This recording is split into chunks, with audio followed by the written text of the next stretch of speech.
Hello students, बेटा हम लोगों ने पिछले लेक्चर में ऑर्गेनिक केमिस्ट्री का इंट्रोडक्शन पढ़ा था। ठीक है, आज जो हम लोग बात करेंगे वो सबसे पहले बात करेंगे ऑर्गेनिक कंपाउंड पर। ऑर्गेनिक कंपाउंड क्या है और इसके बाद हम बात करेंगे कार्बन की प्रॉपर्टीज पर। देखिए, सबसे पहले अगर कोई हमसे पूछता है ऑर्गेनिक कंपाउंड है क्या, तो ऐसे यौगिक जिनमें कार्बन पाया जाता है, ऐसे यौगिक जिनमें कार्बन पाया जाता है उन्हें कार्बनिक यौगिक कहते हैं।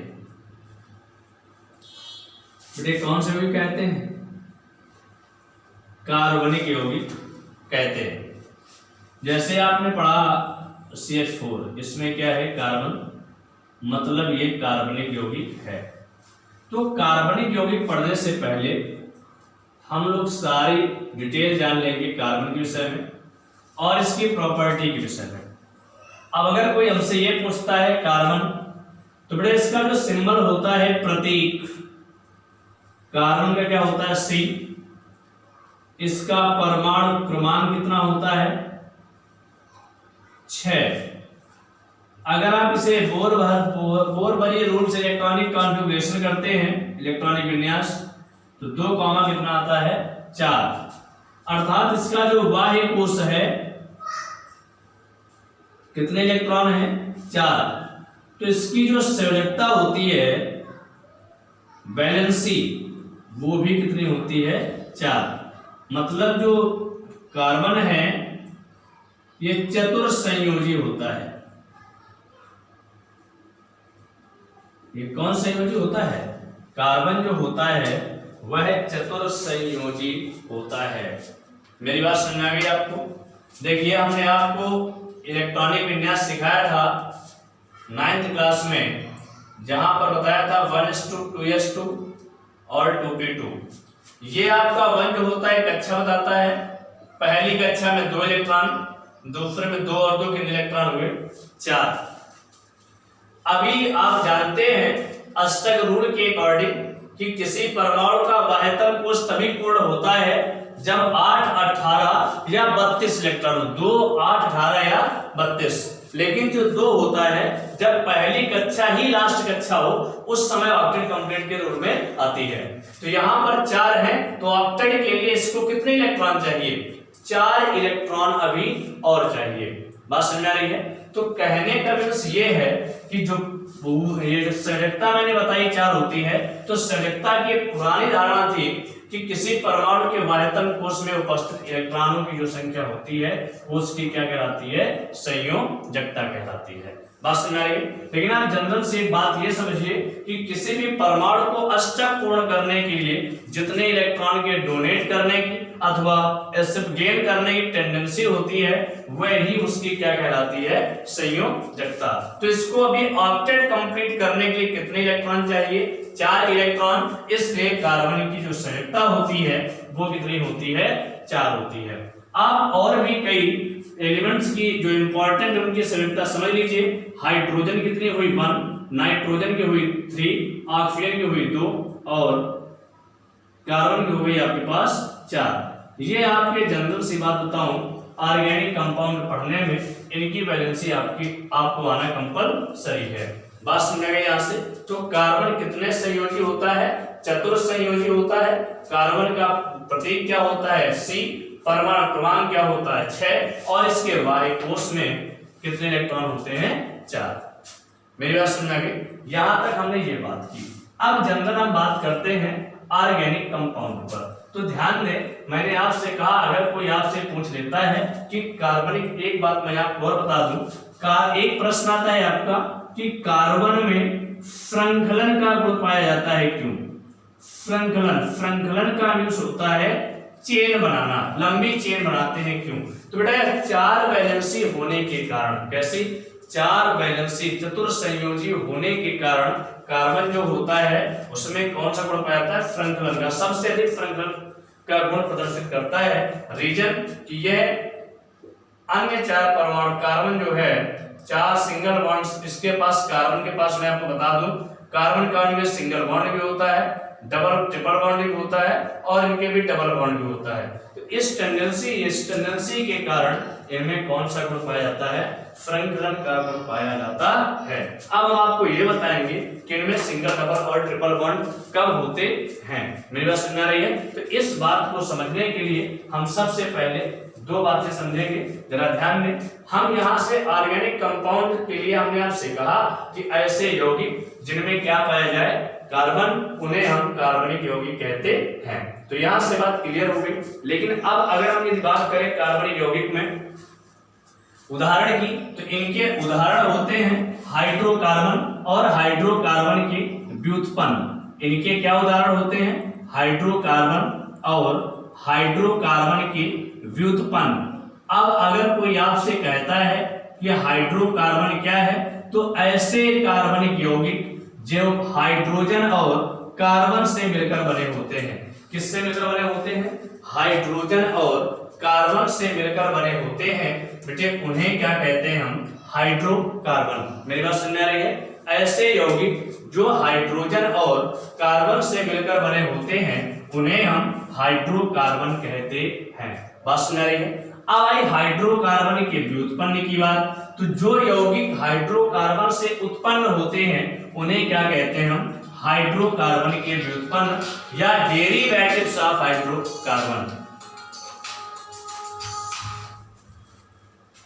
उन्हें कहते हैं हम हाइड्रोकार्बन या डेरिवेटिव्स ऑफ हाइड्रोकार्बन। अब मैंने आपसे कहा कि हम जनरल सी बात बताएं कि जो हाइड्रोकार्बन होते हैं ये दो प्रकार के होते हैं। पहला होता है संतृप्त हाइड्रोकार्बन और दूसरा होता है असंतृप्त हाइड्रोकार्बन। तो अगर कोई कहता है संतृप्त हाइड्रोकार्बन क्या है, तो ऐसे हाइड्रोकार्बन जिनमें कार्बन कार्बन के बीच कौन सा बॉन्ड पाया जाता है, सिंगल बॉन्ड। जिनमें कार्बन कार्बन के बीच कौन सा पाया जाता है, सिंगल बॉन्ड, उन्हें संतृप्त हाइड्रोकार्बन। और अगर कोई कहता है कि असंतृप्त हाइड्रोकार्बन क्या है, तो कार्बन कार्बन के बीच डबल बॉन्ड या कार्बन कार्बन के बीच कौन सा बॉन्ड पाया जाता है, ट्रिपल बॉन्ड पाया जाता है। उन्हें क्या कहते हैं, असंतृप्त हाइड्रोकार्बन। उदाहरण की बात करें तो संतृप्त हाइड्रोकार्बन के उदाहरण में आते हैं एल्केन और इनके सदस्य, एल्केन और एल्केन के व्युत्पन्न, और इनमें क्या आते हैं, एल्कीन और एल्कीन के व्युत्पन्न। मेरी बात समझना।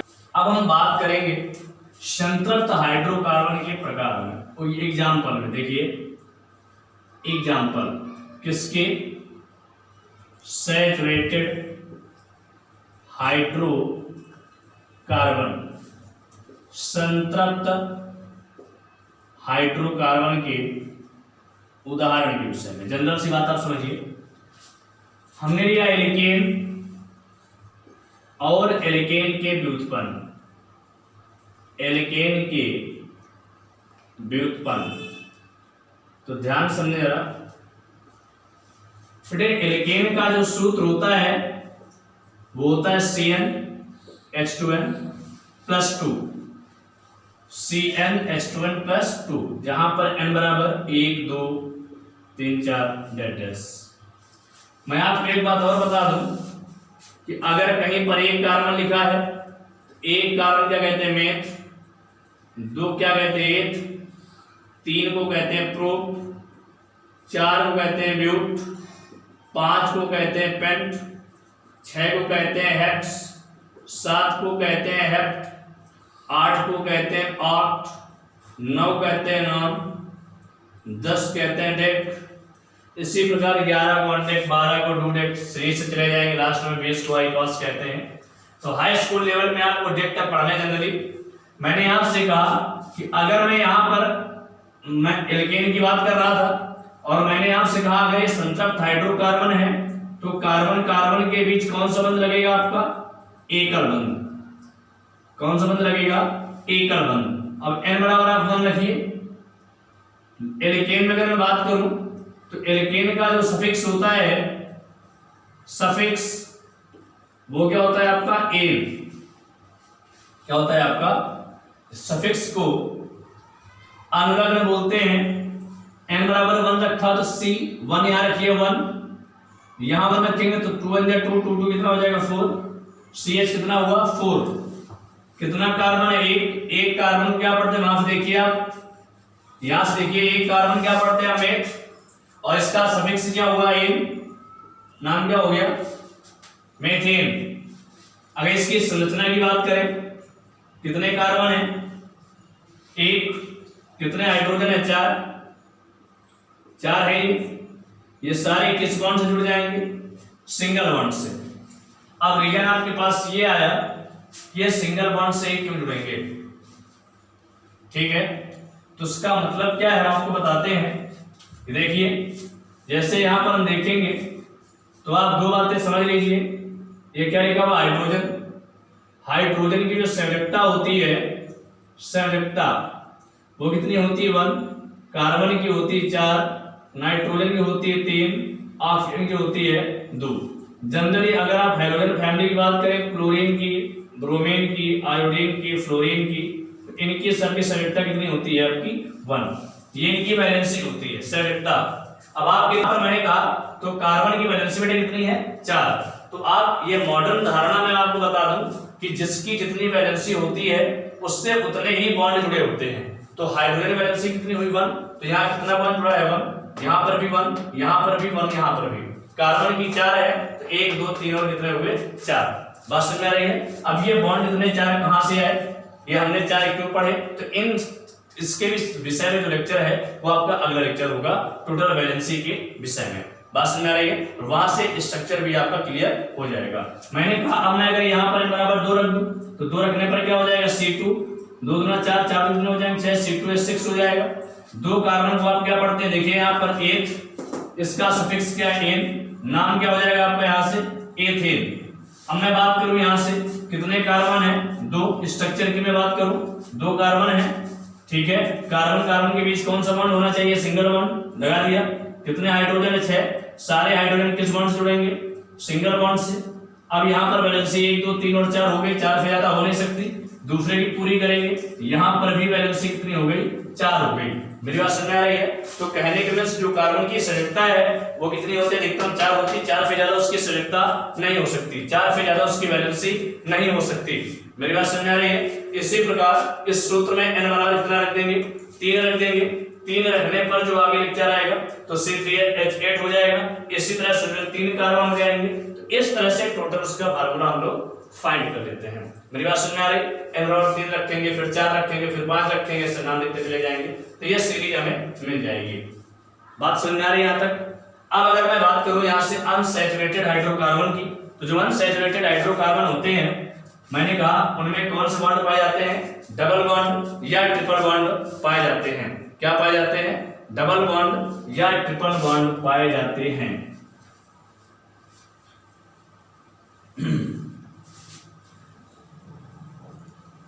तो देखिए यहां पर मैंने आपसे कहा कि अगर मैं बात करूं अनसैचुरेटेड हाइड्रोकार्बन की, तो यहां पर बेटे क्या है, नंबर 1 बात ये 2 पार्ट्स में इसके एग्जांपल डिवाइड किए गए। एक किया गया एल्कीन और डेरिवेटिव्स ऑफ एल्कीन, और एक किया गया एल्काइन डेरिवेटिव्स ऑफ एल्काइन। बेटा इन्हें हिंदी में भी यही कहते हैं, एल्कीन कहते हैं, और इसे हिंदी में भी क्या कहते हैं, एल्काइन कहते हैं। इसका जरा नाम ले आप, तो लास्ट में इसका सफिक्स क्या निकल रहा है, इन। अनुलग्न जो होता है क्या होता है, इन, और इसका अनुलग्न क्या निकलता है, आइन। देखिए एल्काइन। बात समझ आ रही है। Suffix clear, suffix. तो यहां से दिक्कत किसी को इन, और ये क्या हुआ आपका आइन। इनका जो सूत्र होता है वो होता है CnH2n, और इनका जो सूत्र होता है वो होता है CnH2n-2।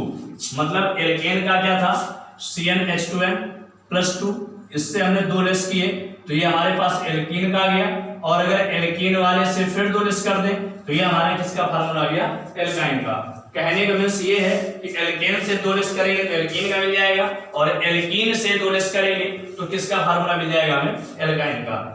अब यहाँ पर पॉइंट की बात ये है कि कार्बन कार्बन के बीच क्या पाया जाता है, डबल बॉन्ड, और यहाँ पर कार्बन कार्बन के बीच क्या पाया जाता है, ट्रिपल बॉन्ड। बेटे एल्कीन और एल्काइन में सिर्फ एक दो कार्बन के बीच में ही एक बार डबल बॉन्ड या ट्रिपल बॉन्ड पाया जाता है, एक बार ही पाया जाएगा डबल बॉन्ड या एक बार ही पाया जाएगा क्या, ट्रिपल बॉन्ड। आप एक से ज्यादा बार यूज नहीं कर सकते। और स्ट्रक्चर बनाते समय आपको याद रखना है कि कार्बन की वैलेंसी कितनी होनी चाहिए, 4। बात समझ में आई है, कार्बन की वैलेंसी कितनी होनी चाहिए, 4 होनी चाहिए। अब देखिए जैसे यहां पर मान लीजिए आप देखिए n बराबर 1 रखते हैं, मान लीजिए यहां पर 1 रखते हैं तो 1 CH2 2 हो जाएगा।